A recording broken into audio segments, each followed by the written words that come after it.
महाराष्ट्र और झारखंड विधानसभा चुनाव में वोटिंग खत्म होते ही एग्जिट पोल्स के दावे सामने आने लगे। बुधवार शाम को जो एग्जिट पोल्स सामने आए उसमें चुनाव परिणाम को लेकर अलग अलग राय रखी गई है। महाराष्ट्र में 10 सर्वे एजेंसी के एग्जिट पोल्स सामने आए हैं, जिसमें से 6 में बीजेपी गठबंधन यानी महायुति को बढ़त दिखाई गई है, जबकि 4 में महाविकास अघाड़ी यानी कांग्रेस और उसके सहयोगियों को आगे दिखाया जा रहा है। महाराष्ट्र में 288 सीटें हैं और सरकार बनाने के लिए 145 सीटें चाहिए। झारखंड को लेकर मुख्यतः 7 सर्वे सामने आए हैं, जिसमें 5 में बीजेपी गठबंधन की सरकार बनने का दावा किया गया है, जबकि 2 सर्वे में कांग्रेस गठबंधन को आगे बताया गया है। झारखंड की सीटों की बात करें तो यहाँ कुल 81 सीटें हैं और 41 सीटें बहुमत के लिए चाहिए। अब कौन सा सर्वे सही होगा और कौन सा गलत, ये तो शनिवार को ही पता चलेगा। लेकिन साल 2019 में भी महाराष्ट्र और झारखंड विधानसभा चुनाव में सर्वे के बाद जो रिपोर्ट सामने आई थी उसे जरा देख लेते हैं। उस समय महाराष्ट्र को लेकर जो सर्वे सामने आए थे उनमें ज्यादातर सर्वे में बीजेपी और शिवसेना के गठबंधन को 180 या 200 से ज्यादा सीटें मिलने का अनुमान जताया गया था। कई सर्वे में 200 से ज्यादा सीटें बीजेपी और शिवसेना गठबंधन को मिलने का दावा किया गया था। चुनाव परिणाम में बीजेपी को कुल 105 सीटें मिली थी और शिवसेना के खाते में 56 सीटें आई थी। बता दें कि उस समय शिवसेना का विभाजन नहीं हुआ था।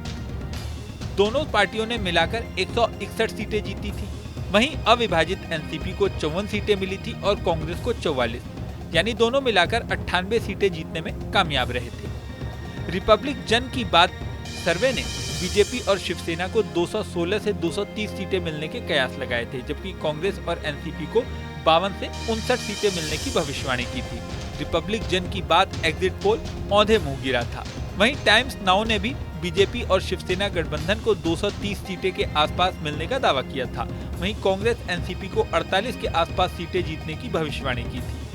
एबीपी न्यूज सी वोटर ने भी बीजेपी शिवसेना के लिए 204 सीटें और एनसीपी कांग्रेस के लिए 69 सीटें मिलने का अनुमान लगाया था। ये दोनों एग्जिट पोल भी सच्चाई से काफी दूर रहे थे। न्यूज 18 IPSOS पोल ने एनडीए के लिए 243 सीटों और एनसीपी कांग्रेस गठबंधन के लिए 41 सीटों की भविष्यवाणी की थी। ये भी पूरी तरह गलत साबित हुआ था।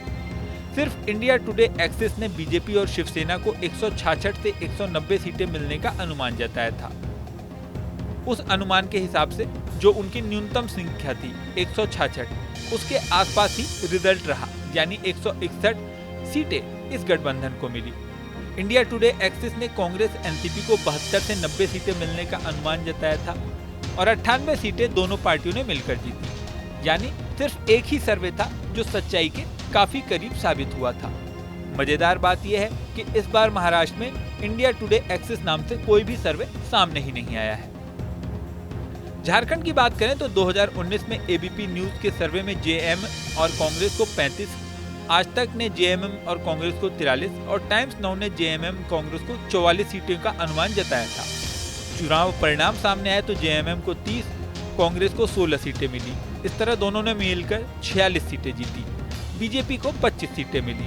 इस तरह झारखंड में पिछली बार एग्जिट पोल महाराष्ट्र के कंपैरेटिवली काफी सही रहा। हाल ही में हरियाणा में भी विधानसभा चुनाव हुए थे, यहाँ पर भी एग्जिट पोल पूरी तरह गलत साबित हुए थे। ज्यादातर एग्जिट पोल में कांग्रेस को जीतते हुए दिखाया गया था, जबकि चुनाव परिणाम में बीजेपी ने बाजी मारी थी। अब महाराष्ट्र झारखंड में इस बार सर्वे कितने सही होंगे ये तो शनिवार यानी 23 नवंबर को ही पता चलेगा। इस वीडियो में फिलहाल इतना ही। बने रहें न्यूज नेशन के डिजिटल प्लेटफॉर्म पर। न्यूज नेशन अब व्हाट्सएप पर खबरों के ताजा अपडेट के लिए न्यूज नेशन के इस QR कोड को स्कैन करें।